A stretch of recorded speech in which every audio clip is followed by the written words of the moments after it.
Welcome. Welcome, Sally, to this afternoon session. Thanks for joining. And yeah, we've done our little check-in. So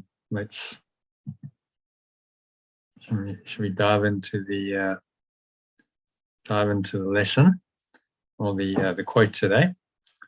Unless there's anything else you want to share. No, that's lovely. Okay. So let me just share my screen.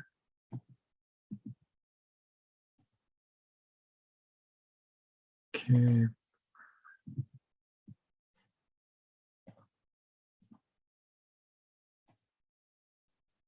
Okay, so there we go.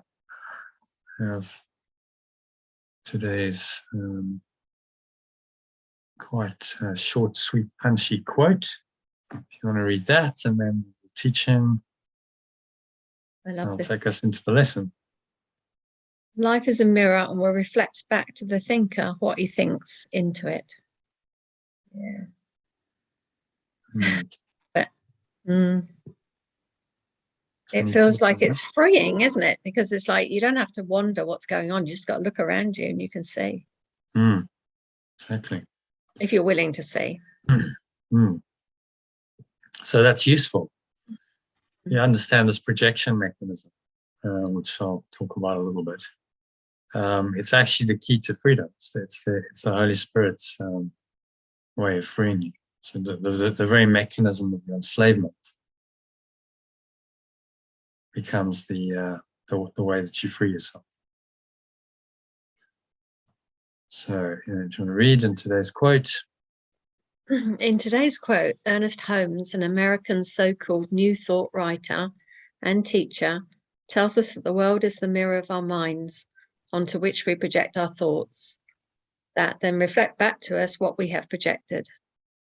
Knowing this is true is the key to escaping from the ego's self-reinforcing cycle or trap of projection and perception that gives us the experience we call life in this world. Yeah, thoughts on that? It's just what I do all the time. I'm forever pointing out people's projections with all my clients, and yeah, it's easier. It's easier to see it in other people. You know, when someone's sharing, it's easy to point out that that's a projection of them. Sometimes when it's your own stuff, you can't always see the projection quite so clearly. And that's why it's helpful to work with people and be in groups, doesn't it? Because people can point. And you can see this. We don't want to really see it. It's our projection, and because then we're responsible. It's our belief that's being mirrored. But that's the key to freedom, because now we can see the belief. It's no longer unconscious. So, I used your example, if you don't mind me asking. Mind me mentioning, because I'm asking, but it just struck me that, okay, so you can have been doing this work a long time, and yet still there's stuff hidden. And what allowed you to see it was in the illusion, there's a block.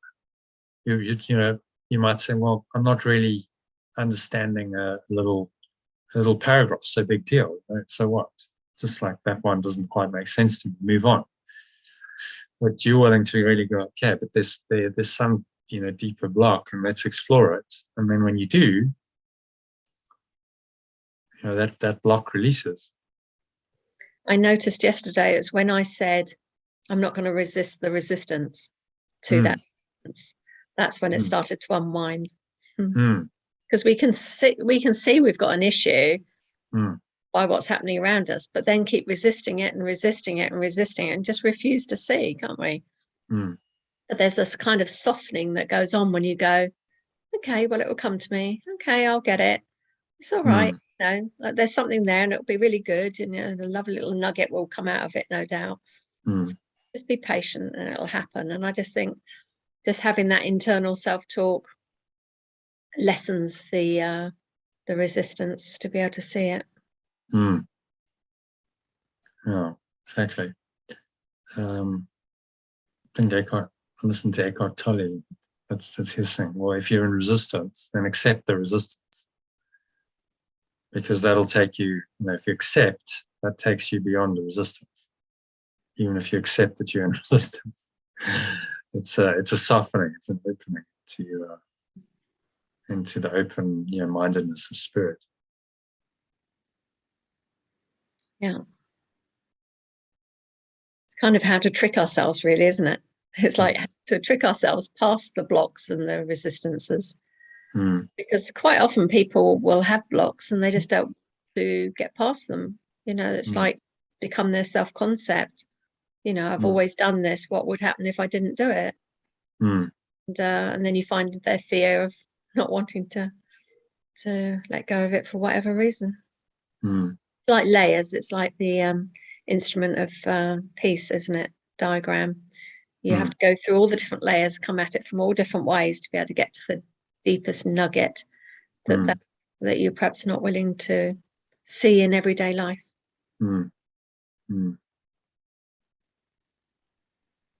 Yeah, and so recognizing, whenever there's a block, that it's a projection of a false belief, shows you that it's in your subconscious. And those beliefs are buried in your subconscious mind, as I say. Do you want to read that? Which one? Sorry. Why is this so? Why is this so? You may well ask, because your ego's beliefs are buried in your subconscious mind, and so it's difficult to know that they are there unless you have something to show them to you. Have something to show them to you, or someone. Sometimes people. Yeah, someone to show them to you. So in yesterday's live session, I uncovered a fearful victim identity that's been hidden from myself for 30 odd years since I've been on this spiritual path. When I was reading insert 5 yesterday from the workbook about what is the body, it just kept hitting me in the face that it was there. There was something there. And did it help that you had this? You knew that it was a projection. Or is it this projection mechanism, the ego? I wasn't really thinking in those terms. I was just knowing something hidden in there for me. Because I couldn't understand the words, that there was something between me and the truth that I felt I wasn't willing to go to initially when we first started reading it. As the days went on, I got more willing. But it definitely helps when there's other people around to highlight it, isn't it? Yeah, I think so. There's a group, some kind of group thing that happens. Susie was on the call. Something happens when that happens, and you can't really explain what, but it changes it. So I think her presence helped, and she's just observing, and it seems that people in that observing state, just being the witness to this transformation, it just helps it if they're in the right state of mind.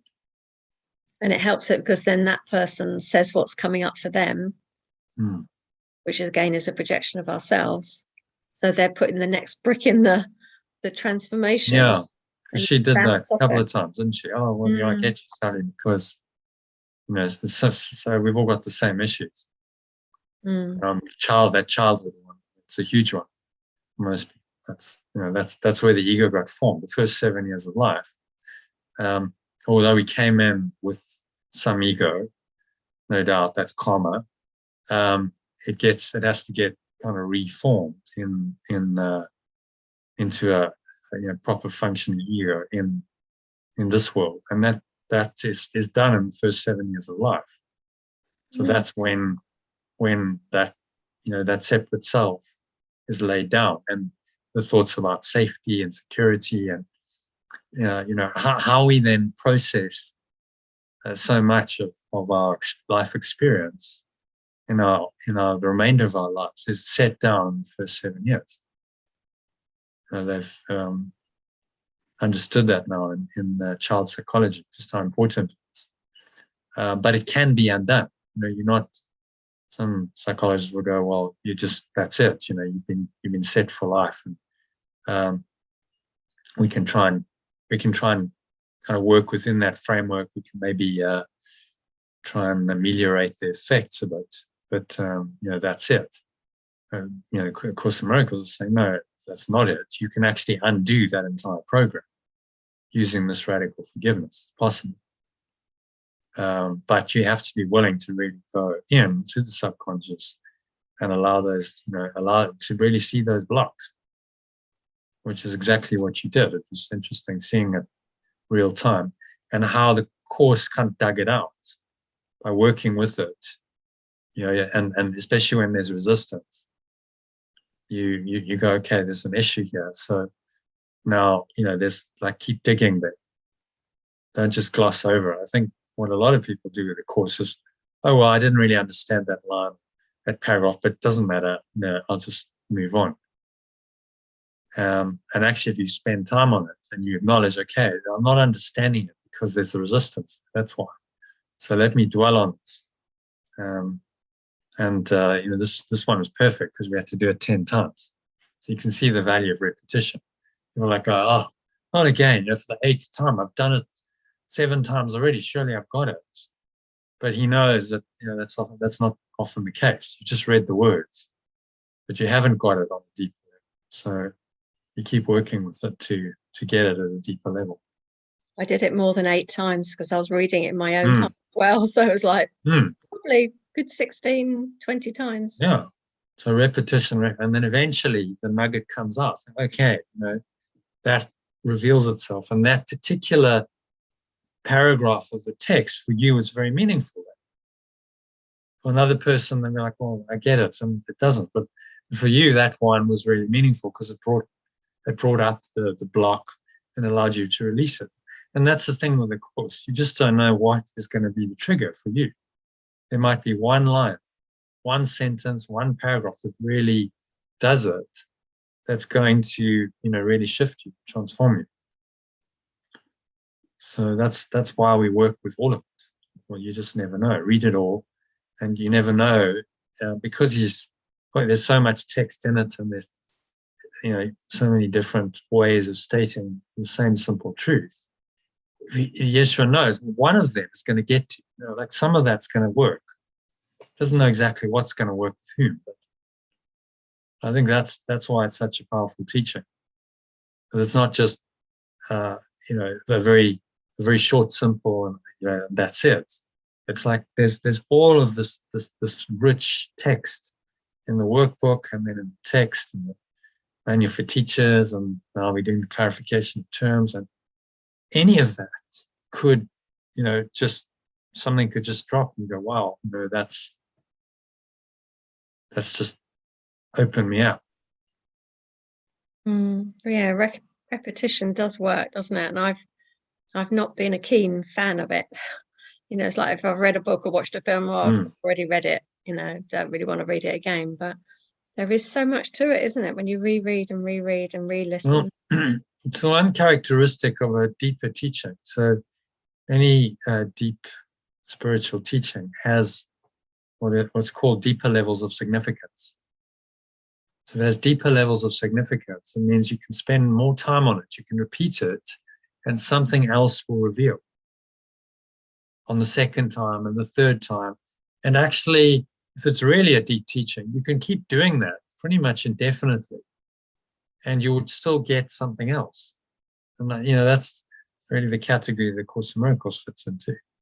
So you could make it a lifetime practice. You could keep reading this, studying it, quoting it, and you're never going to get bored because it's going to reveal deeper levels of significance. Something you didn't get on the first read, you'll get another time. And it also depends on you, where you in your journey, what experiences have you had, and then so often you get exactly the right message that you may have read before, but now the context is very pertinent. So that's why it's such a powerful teaching, and it can be a lifelong teaching. I don't think you need to look anywhere else. It's not saying don't avoid anything else, but you don't need another spiritual path, because This one is very deep, very rich, and as you journey in life, it can go with you and reveal more and more of itself. Even over years. I've been doing it for 16 years. You've been doing it for what, 10 years? And most books you're not going to be able to study for that amount of time, are you? Even a spiritual book, like Power of Now. I mean, it's a profound book, make no mistake. But I read it a couple of times. Like, okay, I get it. Can move on now. I didn't feel like, okay, I can read that and reread that and reread that because, I'm ready to move on to something else. With the course, I found, well, actually, I guess it's a big, thick volume. It's not a small book. That helps. And you've got the workbook, which is 365 days. So you repeat that. But it's designed to be a course. He's designed it to be studied and worked with over not just 1 year, over many years. When that first came apparent to me, it was listening to Abraham Hicks. I don't know how many years they've been doing it, but I'd listen to it and then I'd drift away from it for a while and I'd go back to it, a few years later and go, wow, I've listened to that before, but I never heard that before. And then that kept happening and I was like, oh, that's how it works, isn't it? It's clever how you can tune into it at the beginning of your spiritual journey and then in the middle and then further along, and you just keep hearing it differently. So yeah, I can see how that works. That's how you are. It's not the words, it's who's perceiving them. And the interesting thing is you can read the same thing, you've read it and you go, have I read this before? It's like completely new and fresh. Call it the goldfish effect. Seems to happen a lot with the course. So, actually, it's like a fresh course every year, even though I know I've read it. I mean, like a lot of these lessons, I don't remember them. You don't remember them from last year or the year before, even though you've done them. It's like a fresh new course every time. Maybe it's because there's 365 days. So a lot of lessons. You're a new man each year. Yeah, I guess so.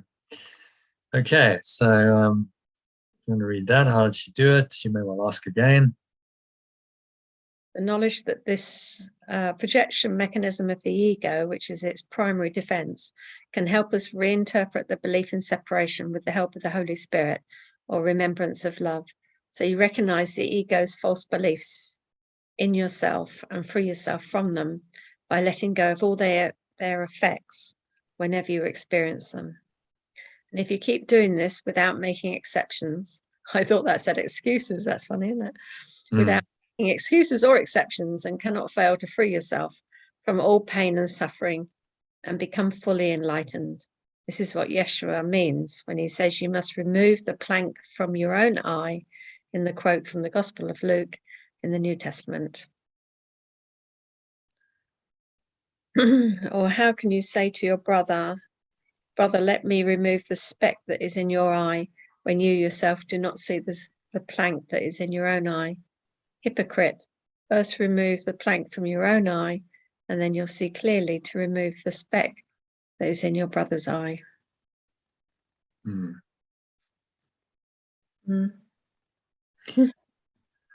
So, in other words, he was saying, stop projecting. And projecting your stuff out onto someone else, and remove the plank, quite nicely said, because you have a block in your own mind. So go within and remove that. And that's what this forgiveness process does, rather than projecting it out onto your brother.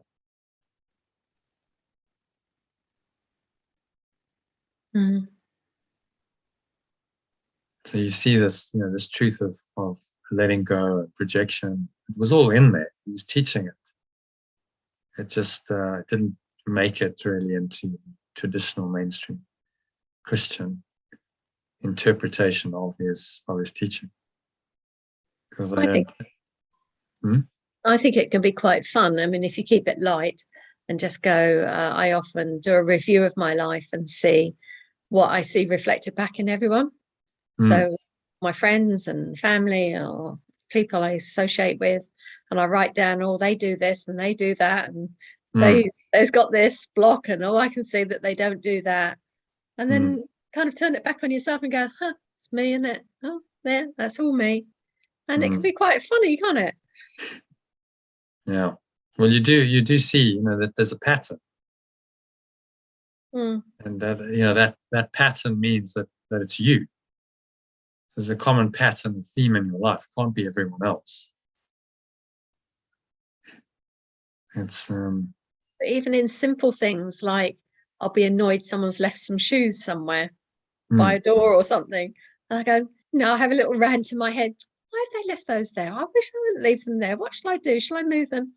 And then the penny drops. Oh, you leave your shoes by the door all the time.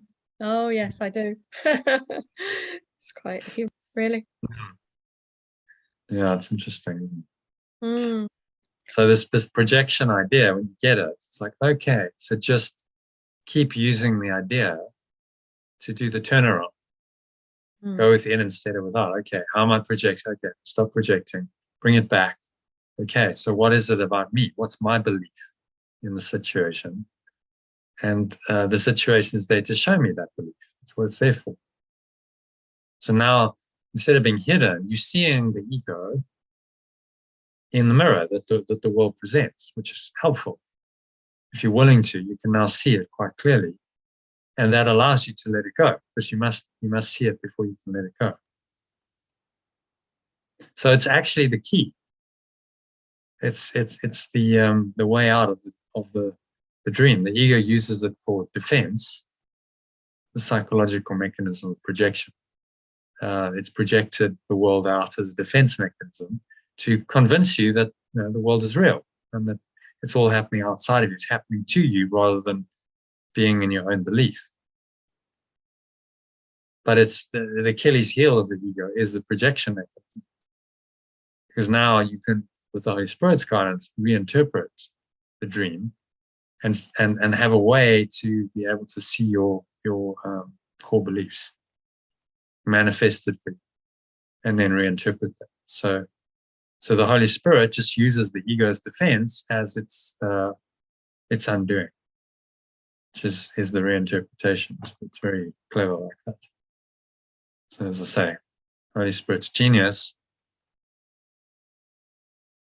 Holy Spirit's genius is that it is able to reinterpret the projections you see in the mirror.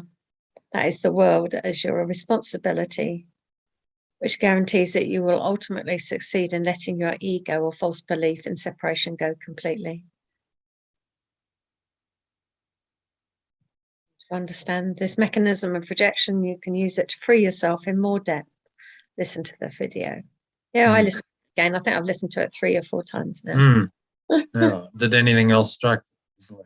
Yeah, every time. Yeah, every time there's another little something else.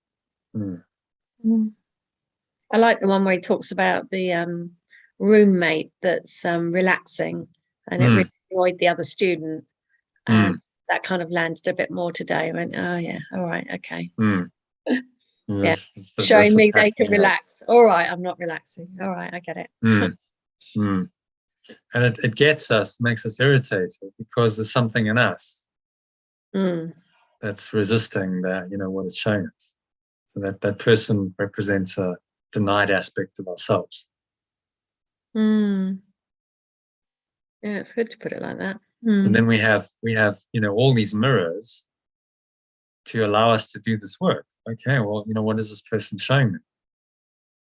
Are they just my projection, viewed from that point of view? What are they showing me? What must be in me? Okay. You turn the tables. It's no longer the projection mechanism as the defense of the ego. It's now, oh, actually, what must be in me? It's a way in direct way into your mind, into seeing the beliefs. It isn't comfortable, but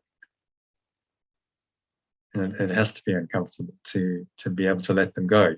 So actually, it's my belief. It's not them. What am I believing? How am I creating this? But that's the key to freedom, because it's the belief in you that's creating it over and over. So you can't fix it outside. Oh, everyone else must change. No, I must change, and I can do that right now by just going, okay, I own it. It's not that difficult. All right. So yes, I'm responsible for my belief. I see it. Maybe a little bit of discomfort there, pain, call it. But rather that than eons of suffering through the, just keeping the projection as a defense mechanism. Because that just keeps me in the ego, and there's no hope. Well, I'm now in effect. If it's really happening to me and I have no control over it, I'm at the effect of the world. I'm a victim. So you see how the ego's thought system plays directly into the victim mode. Because I have no power, I'm a victim of the world that's being done to me. Whereas the reinterpretation of the Holy Spirit says, no, you're responsible, so you can't be a victim. And that's really absolutely the core. If you look at any authentic transformation work, the core of it is to get the person to take responsibility. Instead of blaming someone or something else, they say, okay, it's me. Yeah, I've done this. Okay, I accept that. It's not a nice realization, but now I can change it going forward. I can change my mind, and I can change the outcomes I get.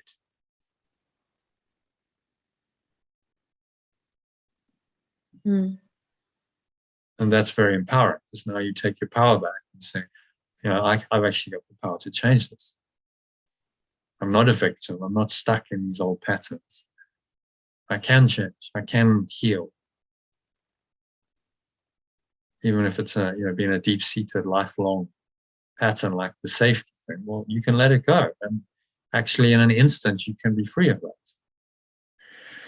And then, as you've experienced, it's like, I'm just walking and it feels freer. I feel freer, lightened. It's like a new experience of life. Mm. So as I say, a repetition is the most effective learning technique.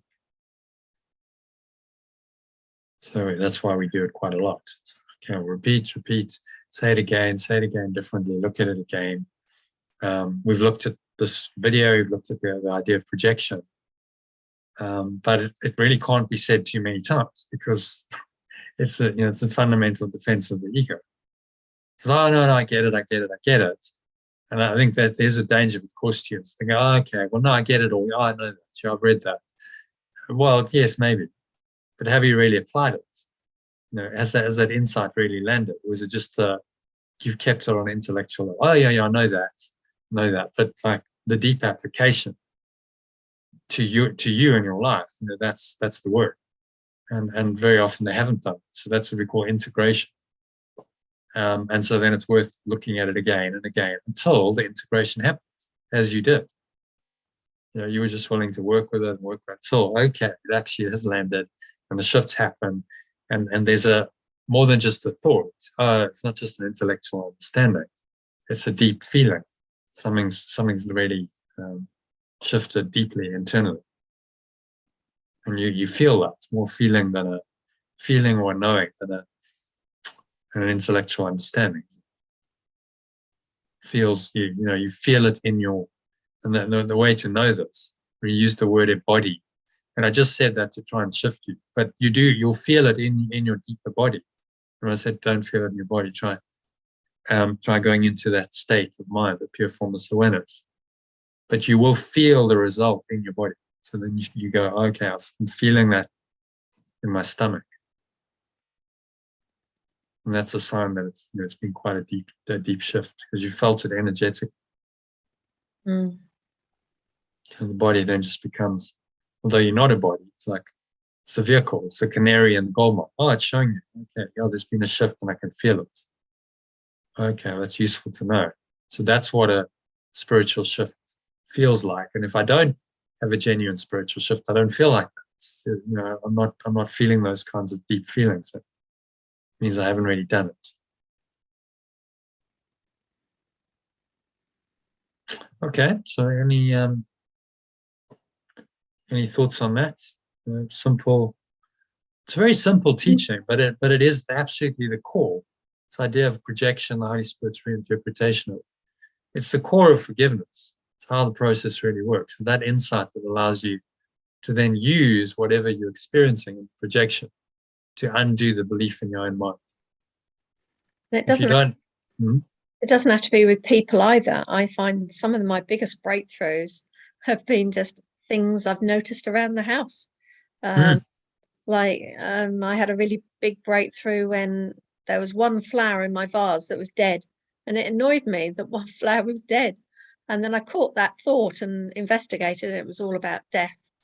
And then there was another time where there was a mark of dirt on the carpet, and I investigated that, and I can't remember what it was, but I remember it being really like, oh my goodness, that's incredible. That led me down to that thought pattern and belief system.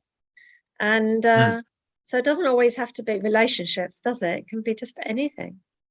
Yeah, it's all projection. It's all a projection of the mind. That's the fundamental teaching.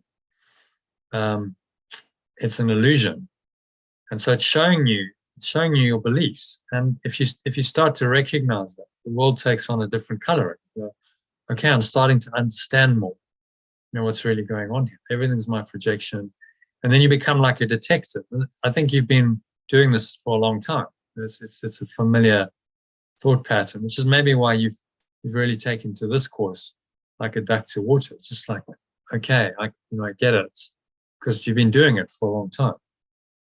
And so just take it to another level, and use everything in your life experience is for your learning. It's for the reinterpretation of the Holy Spirit. Everything, pretty much.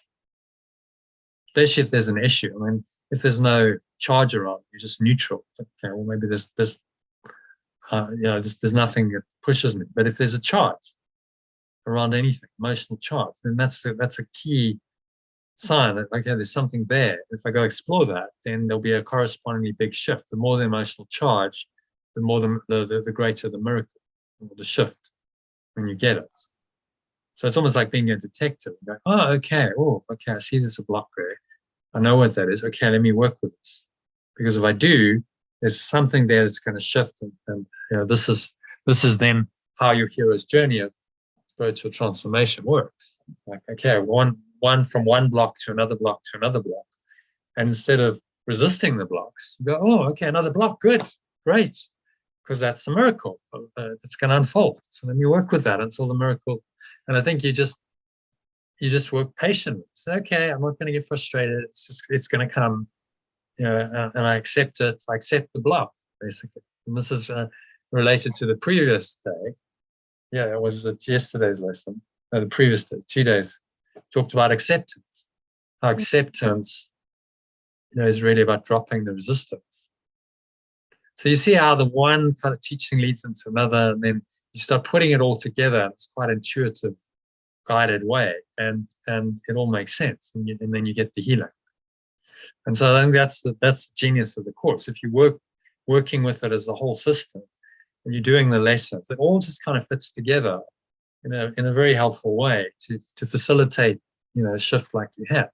You can't really go, okay, well, it was that lesson.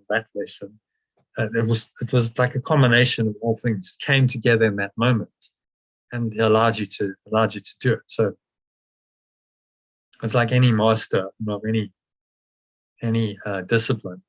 They've got thousands and thousands of hours, and they've studied, and they can put it all together in the moment in quite a unique way, and they don't even know how they're doing it. It just happens because they spend so much time with it. And I think that's kind of what happens with this as well. So if you become really good at this, mastery of transformation, it's like, okay, well, it's just kind of like I've done it so many times, it's intuitive, and I just almost allow the process to happen to me. See, it's like any unconscious skill. It's not really me doing it anymore. I've done all the work, it's all there, and I just allow this to happen. And so actually what we try to do, the art of letting go, is become masters of the art of letting go. So that it becomes just it's a second nature skill. It's just by default, we can do this. And it actually becomes quite easy for us. which is unusual. It's the hardest thing. Most people really struggle with letting go. So it can become easy for you. Then your life's a whole lot easier. Don't have to struggle to let go and get blocked for ages. You can start doing it in minutes, maybe even seconds. Okay, an issue, so work with it, and as you get good at it, just use a breath break, use the lesson, use one of the other techniques, instrument for peace, and you get intuitive as to what's going to work as well. Okay, we'll just do it, shift it, and in a few minutes you're done. Clear. What might have blocked you for weeks or months or someone else is clear in a few minutes. What's your thoughts on that? I mean, because I think you're embodying it, you're doing it. Well, I'm practicing it in my job and my private time, so I do a lot of practice, yeah. And I run groups that do it, so then they're teaching them how to give each other feedback. So when you teach something, you get to know it really well, don't you? And then they're teaching me because they're learning it. So, yeah. So it's like immersion into that key skill. And it's the one thing you need to learn in the masterclass. Say, what's the one thing you need to learn? And it's this art of letting go. How do you actually let go? Because if you've got that, then it doesn't matter what life throws at you, what the issue is, you can let it go. And if you don't have it, you can't do it, then you get stuck in whatever the block is. So it's the one key skill, but of course no one's told you that up to this point. Most people are like, I think the one key skill is, they're more spiritual. I might say it's awareness. It's being objective perception, or if they're more goally oriented, they might say, no, it's about goal setting an intention and making it happen. And that's the key thing in life. But it's actually it's knowing how to let go, because the letting go allows the transformation in any situation to happen. And so that allows any change to happen. And so instead of consciously trying to change it and manifest something different, you just let go of whatever the block is. That's the Course in Miracles teaching as a modality, a problem-solving technique, and it's par excellence. There's nothing that comes close to it, because you're bringing in the divine power that actually knows what's for your highest good. So you don't try and manipulate things on the level of form to get the outcome you think you want anymore. You just go, let me let go of the belief and the block, and then I absolutely know that it's going to be fine. Because when I let go of the belief and the block, then it's going to unfold as it should. And that's sort of when we say surrender to God or give it to the Holy Spirit, that's what it means. You don't try and control the outcome, but just let it go and trust that the outcome's going to be okay.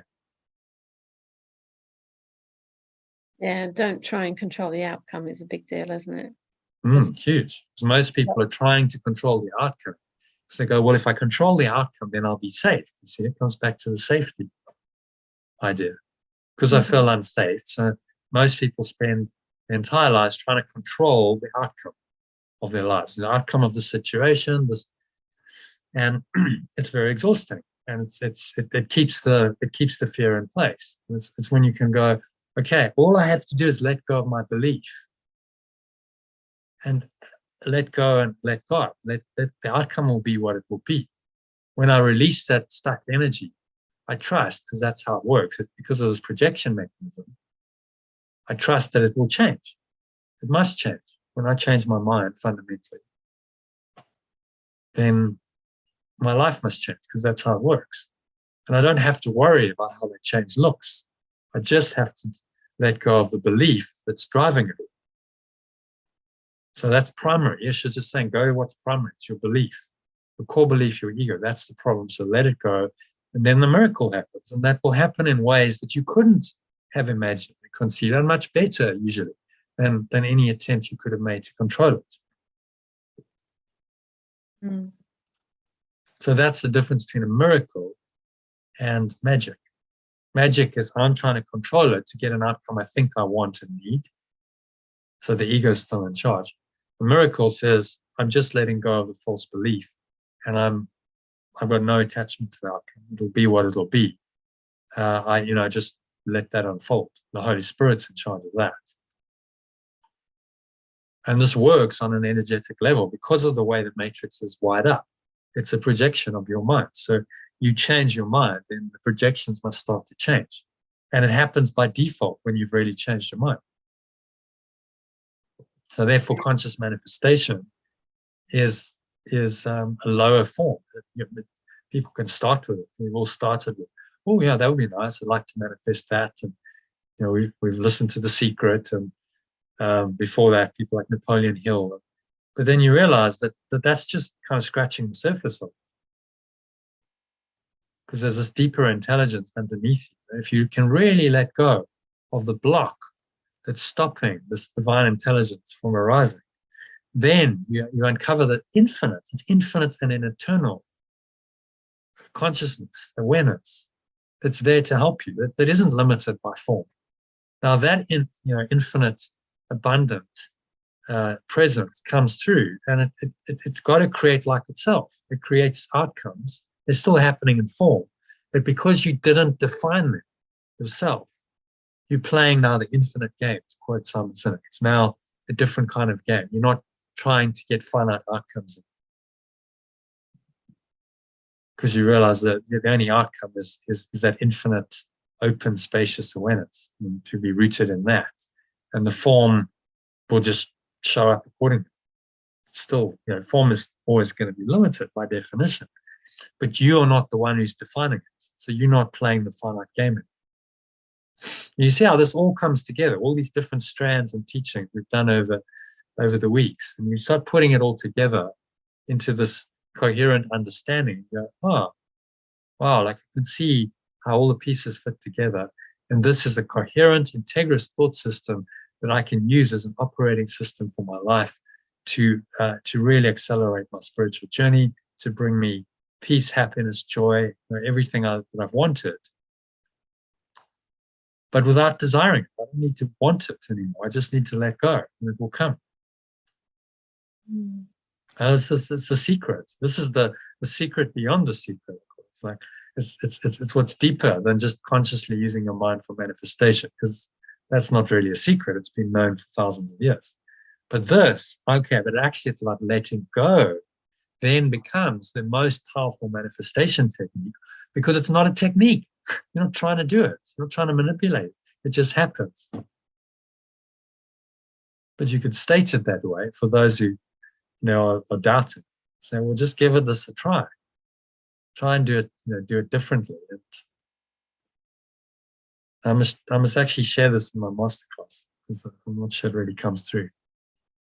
So, okay, the most powerful, because it's such a nugget, isn't it? Actually, if I want to change my life, the most powerful way of doing it is letting go. Okay. Well, maybe I should give this a try then. That insight makes sense to me, which it will do, especially as you advance on the spiritual path. Most people are like, yeah, I can see there's problems with the other way. It doesn't work all the time. So it doesn't seem to make me happy. Eckhart Tolle says, well, how do you know if it was an egoic goal? It's because it didn't satisfy you for very long. That's how you know. So the dissatisfaction comes in very quickly after you've achieved that goal.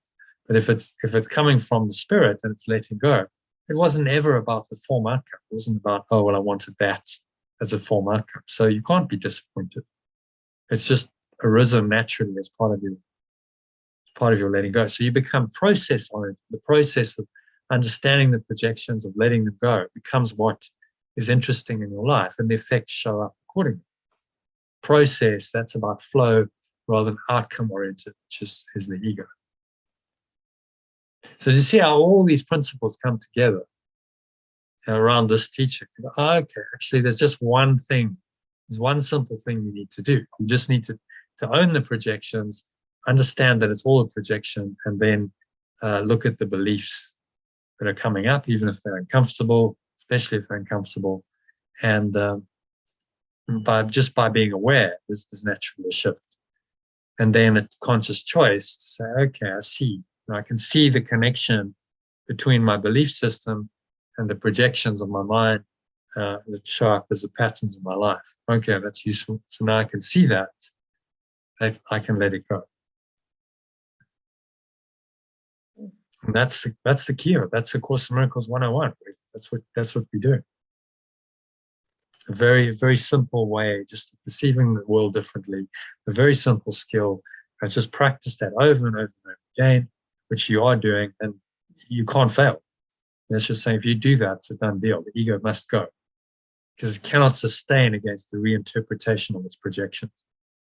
So you turn this biggest defense mechanism, which is the projection mechanism, into its undoing. That's the genius of the Holy Spirit. Okay. Any questions on that? Any further comments you want to make?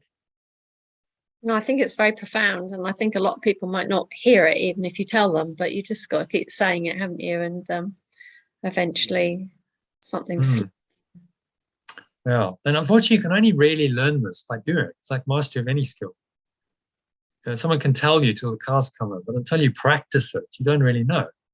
So you actually have to go, okay, that gives me a rudimentary understanding. That's enough to understand that this is kind of what I should, so let me give it a try. And then you start the practice of it. You go, oh, wow, okay, miracle shows up. Miracle 1, miracle 2. Okay, now I'm starting to see that, yes, in my own experience now, I'm seeing it's true because I'm seeing the effects in my own mind and life. That's the only way you're really going to learn this. You actually have to practice it repeatedly over and over and over again. Start with little things, you know. So things like, oh, well, I'm seeing, you know, the shoes. And then, you know, that annoys me. Well, why does it annoy me? Okay, well, what's the core belief? And, you know, you can just keep doing that. It only takes, once you get rid of it, might only take a few seconds. So, okay, clock that. Okay, see it. Okay, let it go. Maybe do a little breath, release, feel that there's a shift, and then you go on. If you get good at this, that can take seconds. It doesn't have to take much time. It's just as you notice it, as the thought comes up real time, you notice it, you notice the resistance, you do the inquiry, you let it go, and that could take a few seconds. Now that's mastery of the art of letting go. For deeper things like your block yesterday, that might take, sometimes it takes a bit more time. It depends on how deep-seated it is. I had one block about 20 years ago now, I think it was, and it was such a mundane thing that I never really fully addressed it for such a long time. And it was there's this ice maker on the fridge, and if you leave it on overnight, it fills up with water. It makes a noise, and then, you know, the ice chugs down into the fridge, and it would wake the dog up, not this dog, previous dog. And so the dog would wake up in the middle of the night, then want to go out in the garden. So I used to say to my husband, could you turn it off before you go to bed? I said, can I turn it off now? He'd go, no, I'm going to use it. And so I'd say, well, can you turn it off before you go to bed? He would not turn it off. He was like really digging his heels in, and he used to annoy me so much. And the belief was he doesn't care about me, or nobody cares about me, or something like that. And it went back to childhood stuff.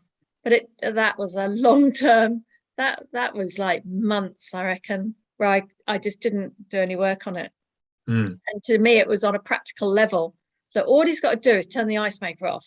I put a note on the ice maker, I put a note at the bottom of the stairs, remember to turn the ice maker off. And it wasn't about that at all. He'd got his own belief system and his own agenda going on.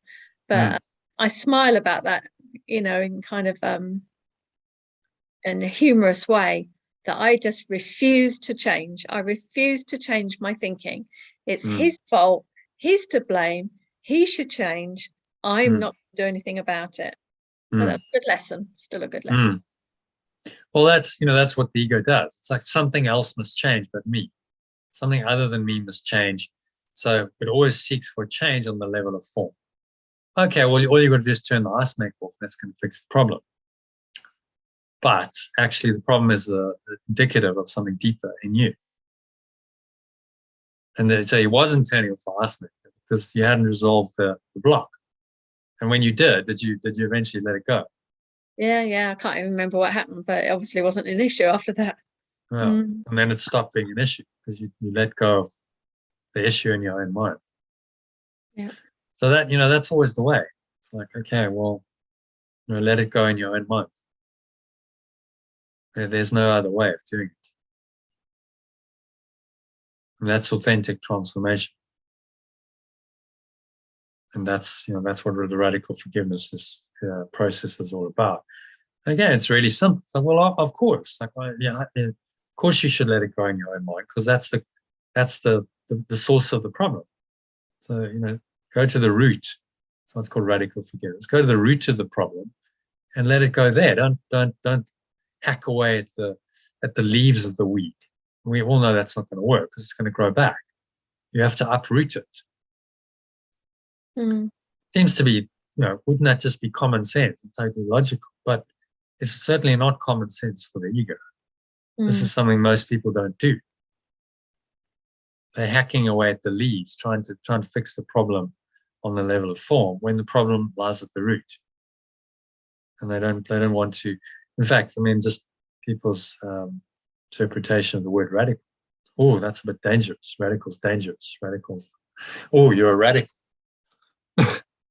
But actually what it means is you're someone who's willing to go to the root of the matter and deal with it at the root. The root cause. I think what it reminds me of is like living in a little village and you're radical, you get thrown out of the village. And so you die, you starve. Yeah, well, like that is actually how it still works in our society. It's like, people are controlled by the need for approval from others. What keeps us in prison, I remember listening to David Icke, just talking about the pandemic. He said, it's not so much the authorities and the rules, but they know that if they just set something in motion, then what's actually going to keep people in that is their fear of disapproval by others. They can just set a common belief that this is now the de facto common belief that everyone's believing. And you then go against that. Then you're going against the herd, and most people fear the disapproval of the tribe. Yeah, primal, going back to safety. In those days, if you were expelled from the tribe, that was probably the end of your life. You would die because you wouldn't survive on your own. So it's a primal fear. Nowadays, we don't have the same tribal society, but still we have in groups. You've got families, you've got people who, will potentially look after you, and it's just having the courage to say no. Okay, I'm God is my safety. God is my security. I don't need this. I trust that it's all going to be okay if I do the work and do the right thing, and it always is. So you don't need those magic forms of security to keep you safe. And it comes back to your inside yesterday. Safety lies within. Safety lies in your rootedness, your connectedness with being, who you really are. That's where your safety comes from. And that's always there, always available for you. Can never really go away except by your own decision. If you allow it to go away, if you want to entertain negative thoughts, then you covered it over and it's seemingly gone. But it's your choice to have it back or not. Which brings us to the lesson, I think. So should we have a look at today's lesson? How are we doing on time? We've got to go in 25 minutes? Yeah. Okay. So let's just go into the lesson and the meditation, shall we? Yeah. I think you got what you needed to. Yeah. Don't have to do that again. Well, read it. We got one more time. Read it tomorrow. See what arises. I read it last night again. Was there any charge left? Or was it just like there's no charge left, but it felt very obvious. Yeah. Oh yeah. It is actually I get it now. so I can understand it now. Yeah. Yeah, I get it. So that's interesting. So it's not that we're stupid. If anyone I mean, people do experience difficulty with the course. And so I just don't get that. I don't understand it. And often they feel, oh, like, maybe I'm a bit stupid, or I don't. It's not that you're stupid. It's just that you've got a block. And that block makes you not understand.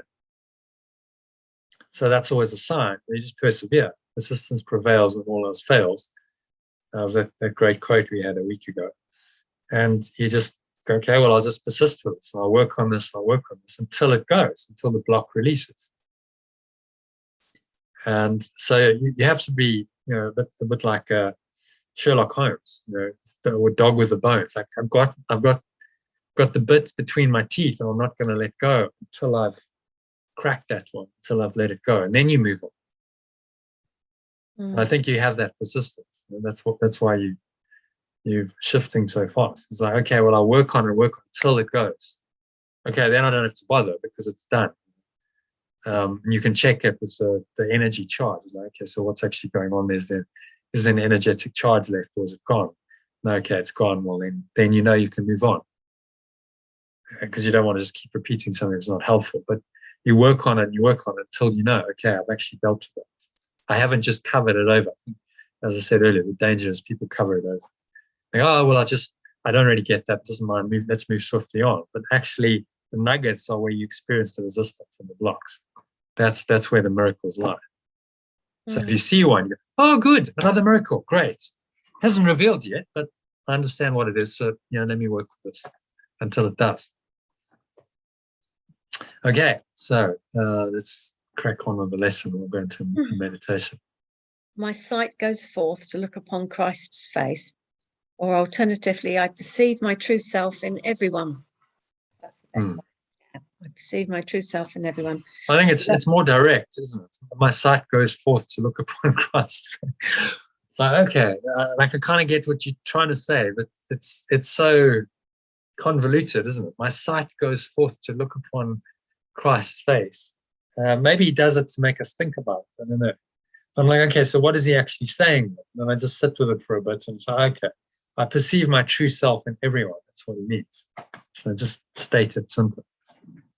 And then I found that great picture. When you love yourself, you find yourself. It's like, okay, that'll do as a quote, because there's actually two quotes, one in the actual text and one in the picture. Yeah, that's good, isn't it? And the face there, look at how innocent her face is. I love that. Like looking at it, it's just like this innocent, open, expansive. I mean, there must be a couple in love. You can still kind of see that. But just, that was a good picture to symbolize the quote. Okay, so if you want to read the alternative. I ask your blessing on my sight today. It is the means which you have chosen to become the way to show me my mistakes and look beyond them. I can find a new perception through the guide you gave to me and through its lessons. Surpass perception and return to truth. I ask for the illusion which transcends all those I made. Today I choose to perceive a world released, in which everyone shows me the identity of my true self and teaches me that what I look upon belongs to me. I look upon belongs to me, and that nothing except your wholly aware extension is real. Yeah, I just had an imagining walking along and looking at everyone as though they are my true self. And just, wondering what that would look like. Would you see the body? Would you just see them as a shining light? It's just interesting how that. You still see what the body's are. The sense perceptions don't just stop. But it's the interpretation of the sense perceptions. When you think about it, what are you actually seeing? Okay, so you see an image that's walking around a body, but it's how your perception is really how you feel about that body, isn't it? Okay, so I see it, but then there's a feeling, there's an interpretation, and then for most people that interpretation is unconscious. They're not conscious of it. They just have a feeling. Oh, I don't like that person, or do you like that person, or I'm really attracted to that person. Again, it's all unconscious, and they're not actually aware of why. So this is about making it conscious. Okay, so actually, I will consciously say this person is my true self. So the awareness they have is my awareness, even if they don't seem to have it, and they've covered it over. Most people have done a very good job of covering it over. I can still choose to see it because it's still there. It is their essence. But I have to look beyond the body. I can't just see with the body's eyes.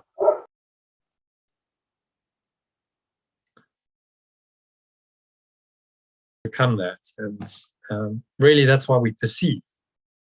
Not so much with our eyes or ears. It's we perceive with our minds.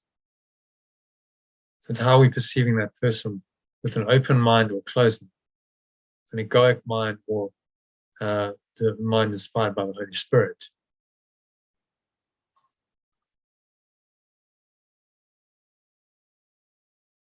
And you're just relocating. Sorry, I think I'm going to have to go. Okay, do you have time to do the last paragraph? Short. Let me go in another room. Okay.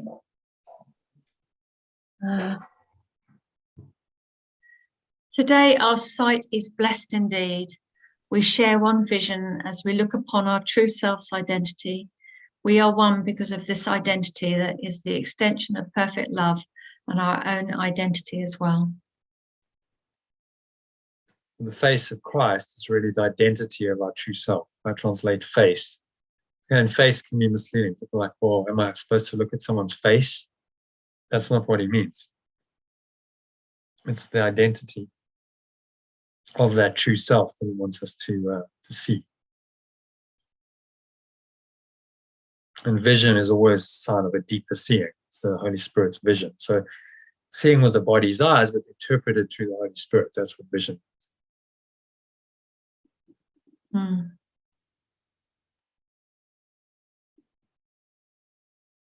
Yeah, okay, I better go. Okay, Sally. All right, thanks very much. Thank you for joining. See you tomorrow. Right. Bye. See you tomorrow. Namaste. Okay, so that brings us to the end of the lesson. So just going to have a quick look at today's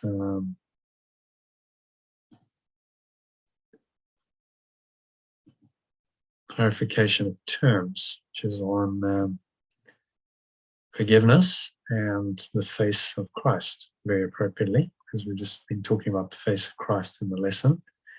So let's do a bit of translation of this.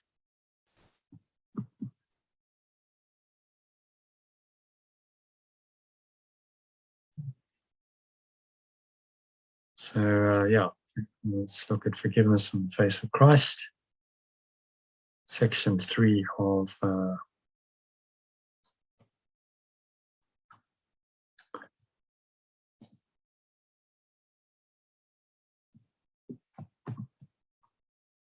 clarification of terms.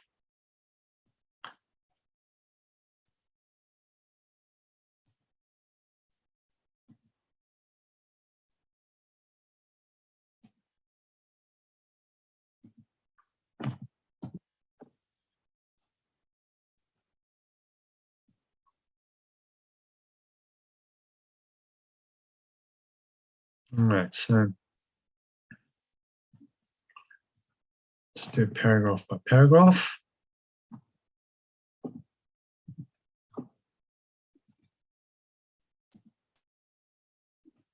And produce the translation as we go. So, and we've got this. So I'll send this out if you're on the group. I will send this to you as a document. So you can read this for yourself.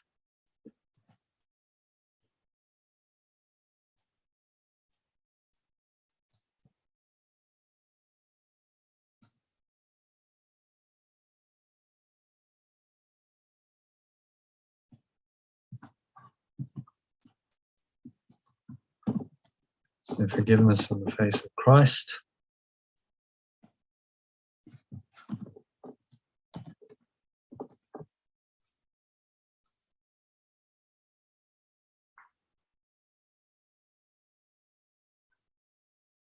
And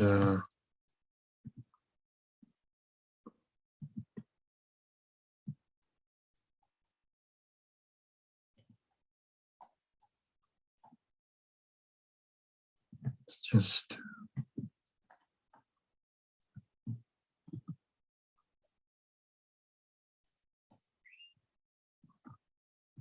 so forgiveness is for God.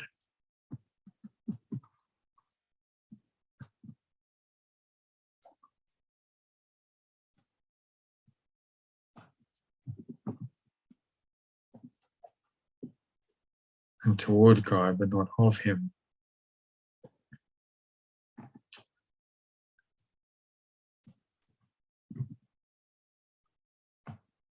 So let's just do some copying and replacing.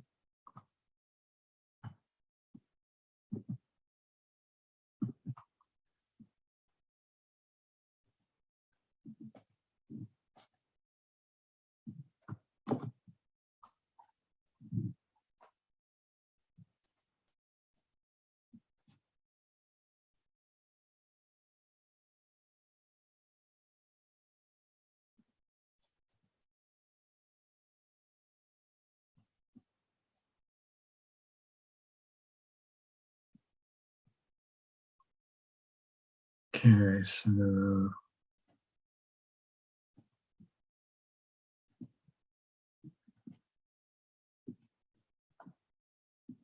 let's just do the replacements.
So we're replacing God, pure formless awareness of perfect love. We're replacing Creator with Source.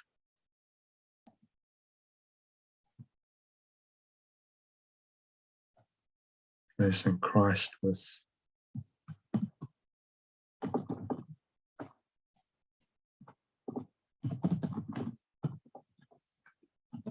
true self.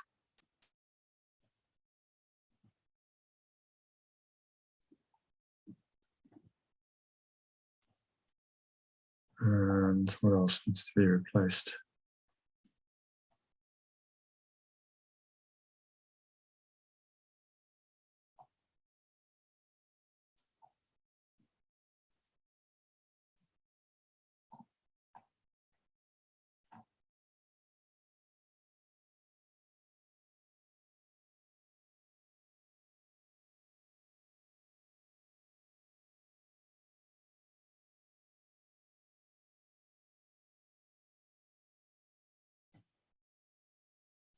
So what I'm going to do is replace forgiveness.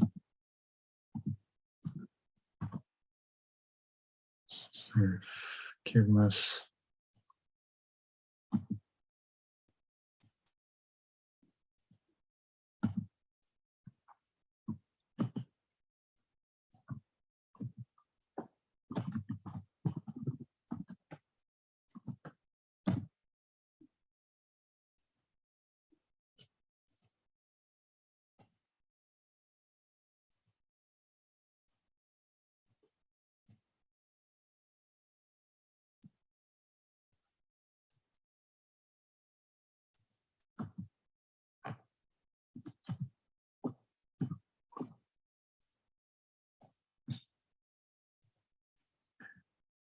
forgiveness or letting go.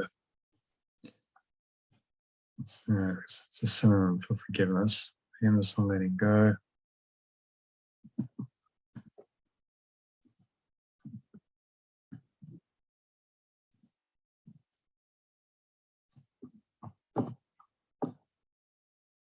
It's for and toward pure, formless awareness of perfect love, but not of it. It's impossible. So we're heading towards this state of pure, formless awareness. It is not of it. It's impossible to think of anything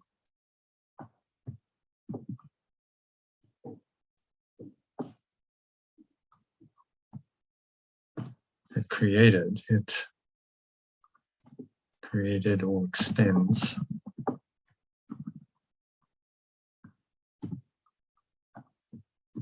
Let's just do that change.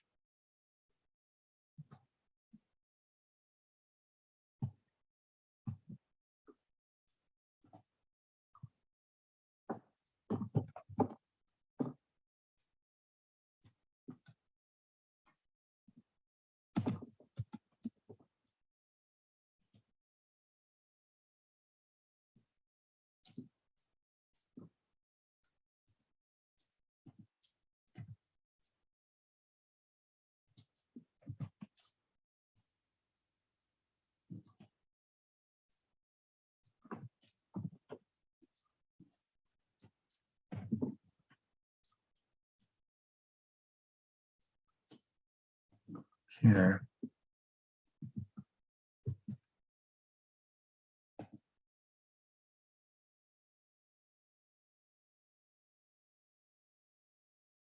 It's impossible to think of anything that extends could need forgiveness.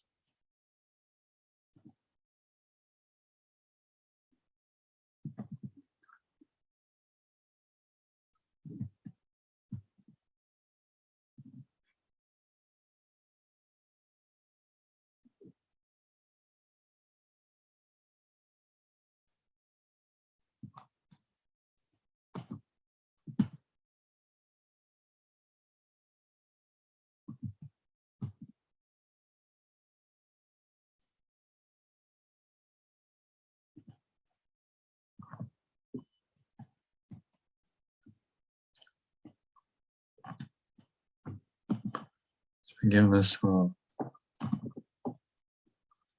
letting go then.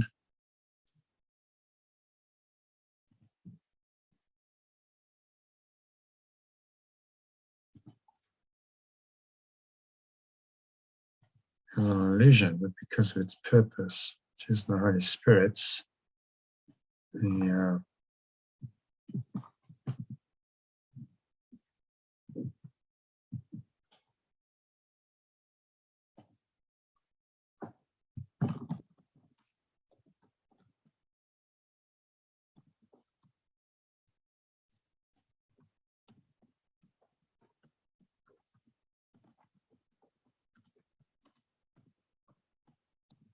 moments of perfect loves.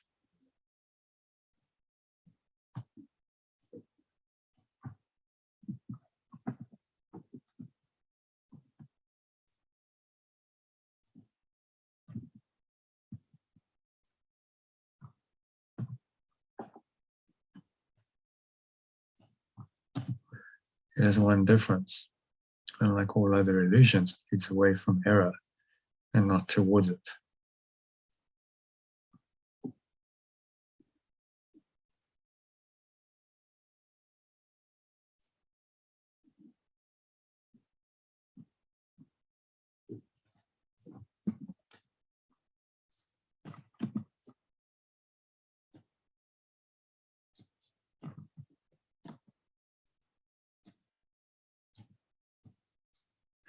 And it says defining what forgiveness is. Seems to be something we need to do in this world. It's an illusion, but because nothing's really happened in truth. But unlike other illusions, all other illusions, it leads away from error and not towards it.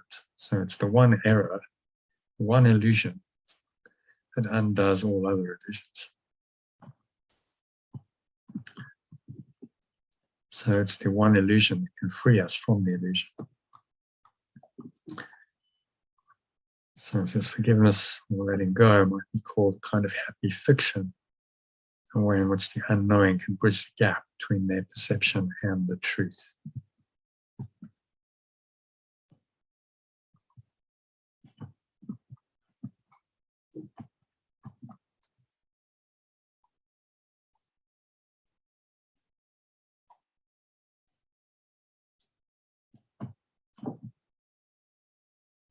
They cannot go directly from perception to knowledge because they do not think it is their will to do so. This makes pure formless awareness of perfect love appear to be an enemy instead of what it really is. Your own true awareness. It's just this insane perception that makes them unwilling merely to rise up and to return to Him in peace.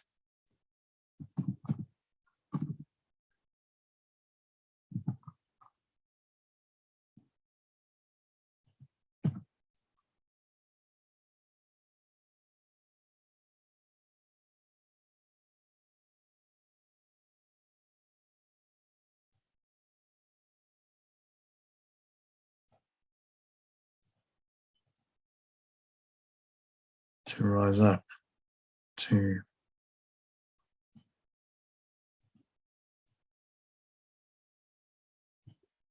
rise up and return to it in peace.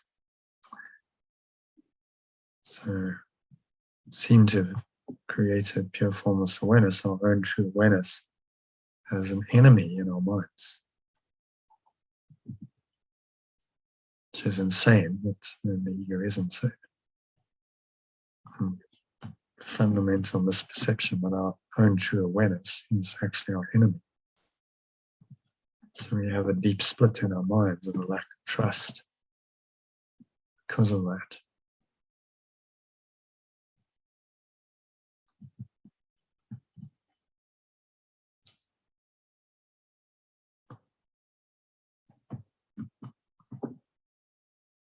So the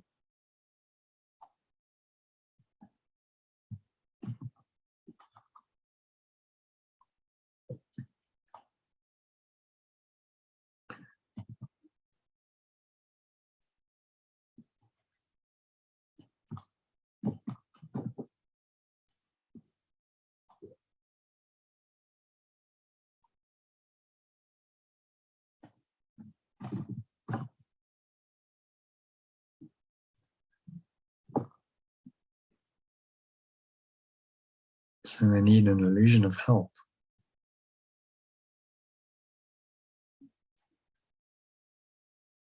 Because they are helpless. Thought of peace because they're in conflict. Pure formless awareness of perfect love knows that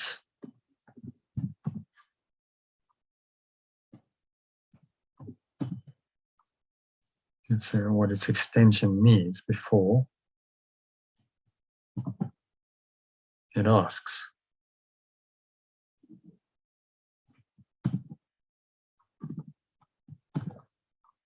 Is not at all concerned with form. Having given the content, it is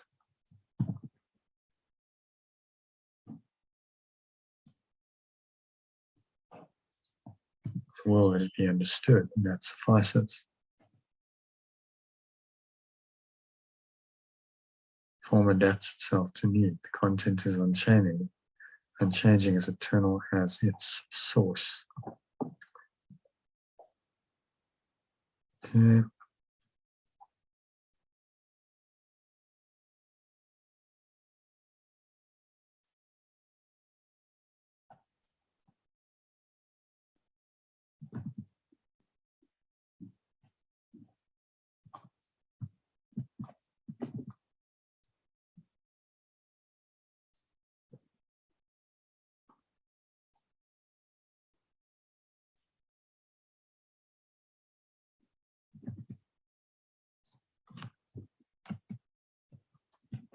Number 4.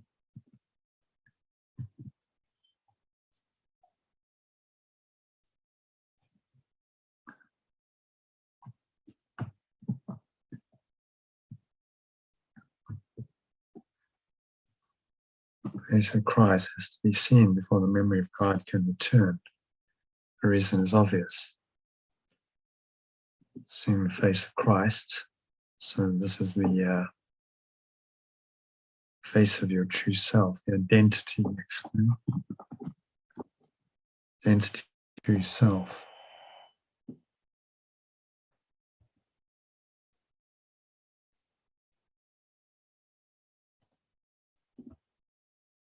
The identity of your true self has to be seen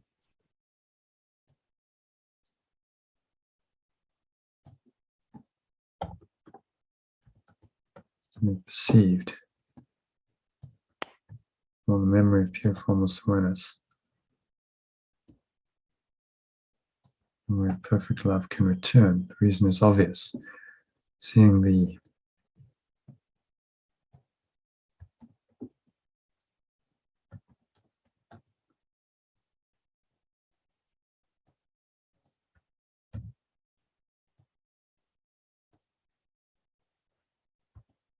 the identity involves perception. Seeing the identity of a true self involves perception. No one can look on knowledge. The identity of your true self is a great symbol of forgiveness.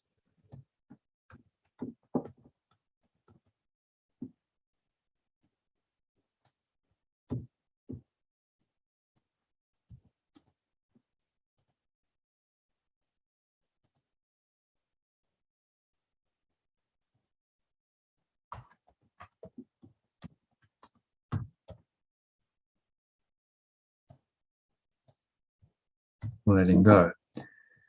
It is salvation. It is awakening. It's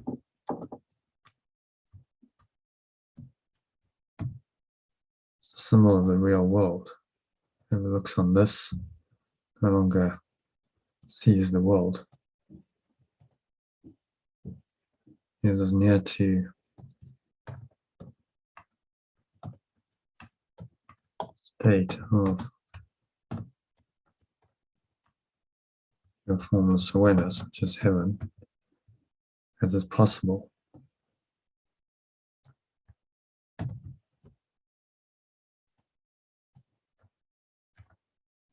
Outside the state. So you're not quite in the state yet, but it's there. Yet from this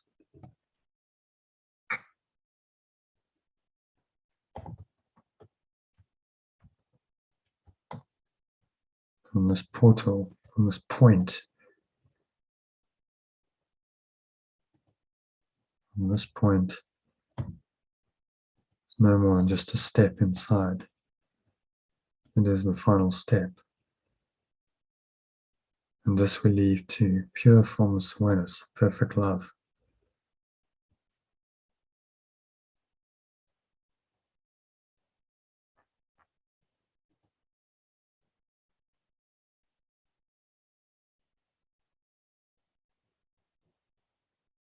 So we, as close as we can get, perceive the identity of our true self. And look at the Holy Trinity quickly. True self is the Christ, Son of God, true self extension. From that highest self concept, we are able to access the state of pure formless awareness. So it brings us back into the state, which is direct experience of God, pure formless awareness of perfect love. But it's a necessary bridge, as he's saying here.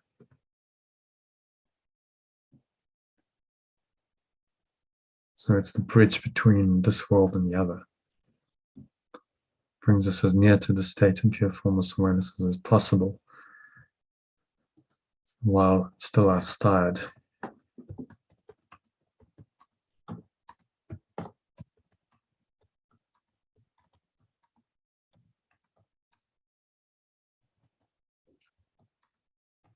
Still not fully in that state.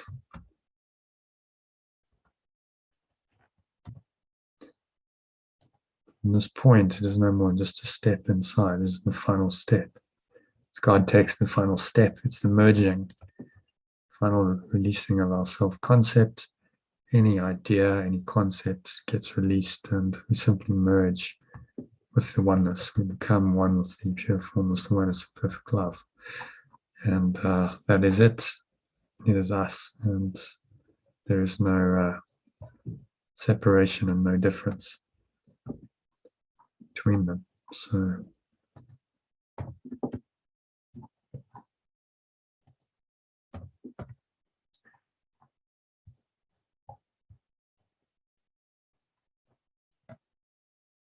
let's have a look at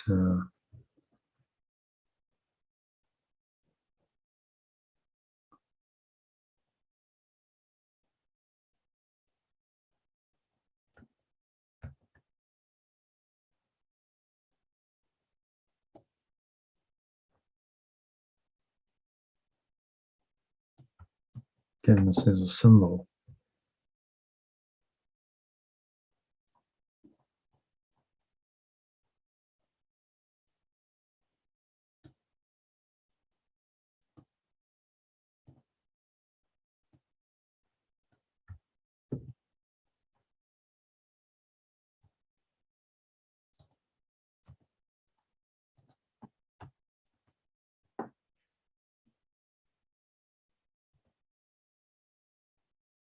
It has the symbol of its will.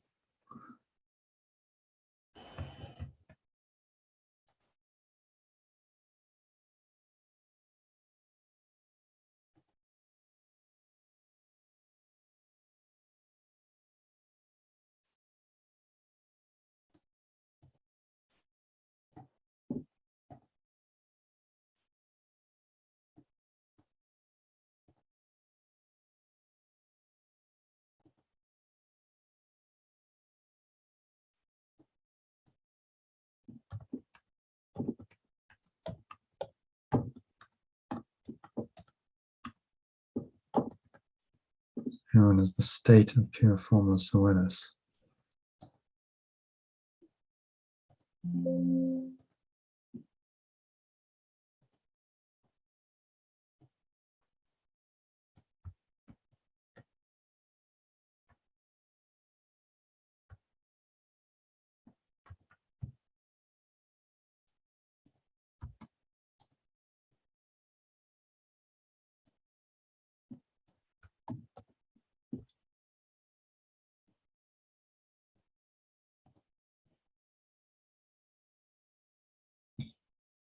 Again, this one only goes a symbol 2 as a symbol of its will alone.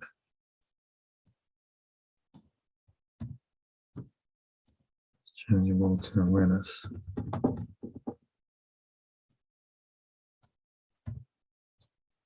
So awareness alone cannot be divided. So the unity that it reflects becomes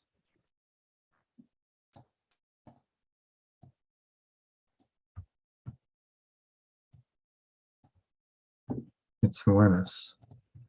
So anything still in the world in part, and yet the bridge to the state, pure formless awareness. So it's a bridge, it's the way we move from perception of this world to perception of the other world.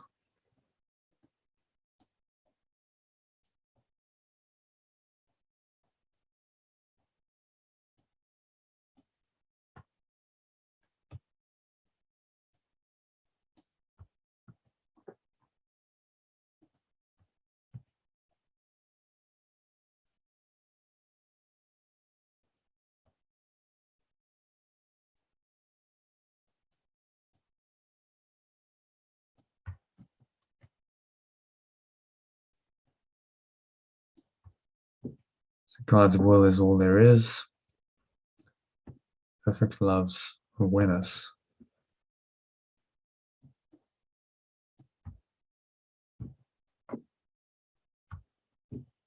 Formless awareness, perfect love is all there is.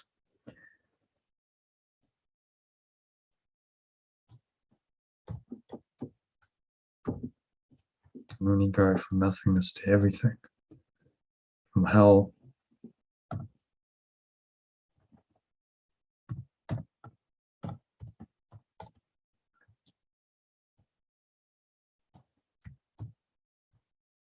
victimhood to the state of pure formless awareness.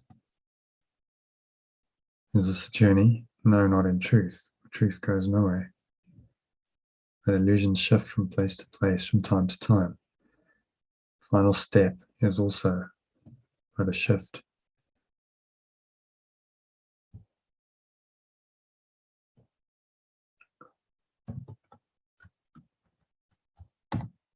Final step is also just a shift. As a perception, it is part unreal, and yet this part will vanish.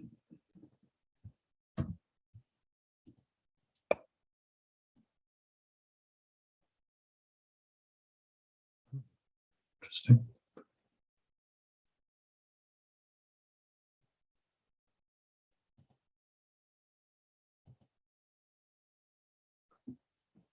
Just pause the recording.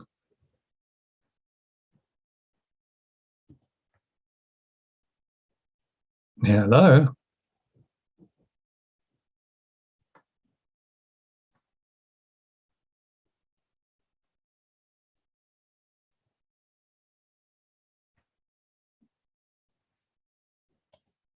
Come on.